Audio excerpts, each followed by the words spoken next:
Okay, sorry about that. I'm using this free video screencast-o-matic, and there's a limit on 15 minutes, and I was rushing near the end there and was hoping to get it done within 15 minutes. But anyway, we're going to continue on. This is still my first recording of this update, so things are looking good.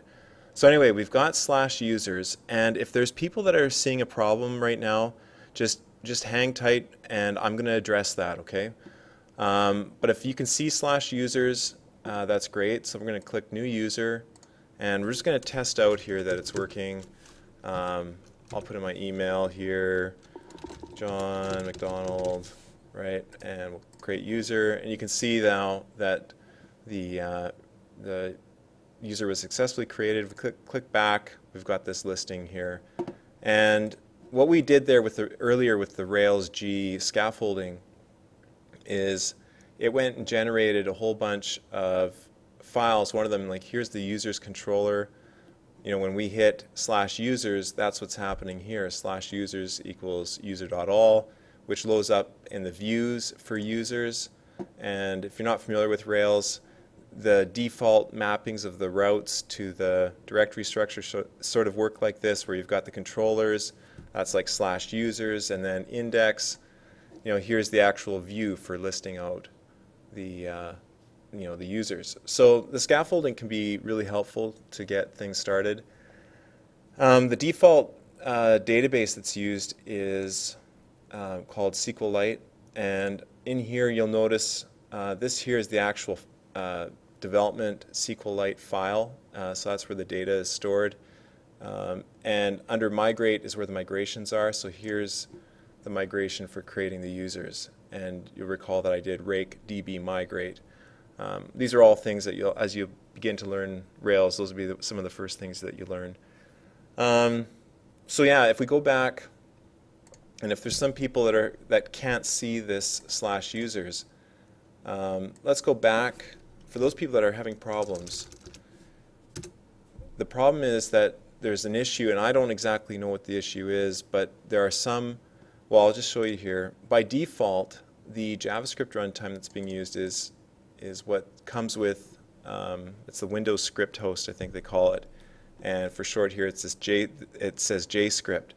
And so what you want to do is, there's one solution to fix this, is that to change this, we're going to have, I'm going to have you go and install NodeJS, that's NODJS, and I've created a video for that. I'll put the link up right away when I upload this file, or upload this video. And that'll walk you through the installation of Node.js, which is really straightforward. And then after you do that, then we have to now add the path to the executable of Node to our row.bat. And I'll walk you through doing that. And if everything's working for you right now, for anyone that is still watching, this isn't going to hurt anything. Instead of using the default runtime environment for JavaScript, we're going to install Node.js. Okay, so follow that link that I'll post up here, and then after you're done installing Node.js, let's go back to the I'm going to close Windows Explorer here. Let's go back to the command prompt. Hit Control-C a couple times to get out of the Rails server there, and we'll go cd.up directory, hit dir, and I'll type in notepad space, well, actually not here, go up one more directory, and we'll do notepad space .exe. Doesn't really matter if you add it there or not, but anyway, and add row.bat, just like that, notepad.exe space row.bat.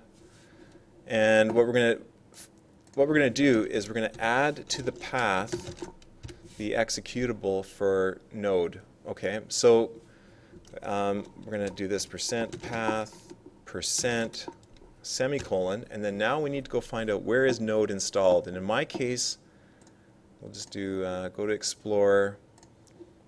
They installed it under Program Files, and then you'll notice here there's a Node.js folder or directory, and you can see here node.exe, right? So I'm going to click up here and see how it highlights the path. We're going to right click and copy, and then go back to Notepad, and we're going to paste that in just like that. Okay, so now what we're doing is we're appending that directory to the path environment variable. So let's save that, and we'll close that, and we'll close this, close the command prompt because we're going to have to restart it. And I'll minimize this and minimize that, and double click on the batch file again. And now what you should do is be able to type in node, and now you might say, oh, nothing happened, but actually a little node prompt came up, and you would have, if you followed the instructions that I did, you tested it. Let's do Control C a couple times to get out of there. And now when we go to dev and cd hello world, hit dir, okay, now let's start the Rails server. And that's up and running. And now let's reload this localhost 3000 and click on About Your Application's Environment. And you'll notice here now that it picked up NodeJS. Okay? And for those of you that had problems with the earlier seeing users, now you should be able to see that listing and be able to enter in, something at ASD or whatever, right? And create the user, and you can see that there's a couple users listed.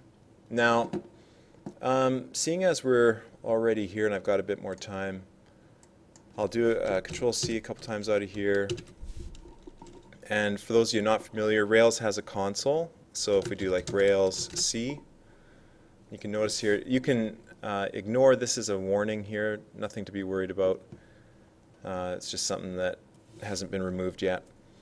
Here now, if we do like user, the Rails console is a way for you to interact with your Rails application. So here we can type in user.count, and you can see that it has, 2 comes back. User.first, and you can see that it brings back, say that was my user, and then if I did user.last, right, that's the one we just entered. This is a very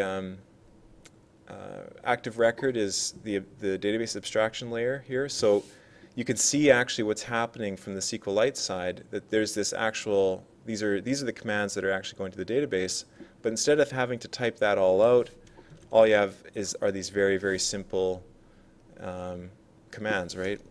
User.last, very, very easy.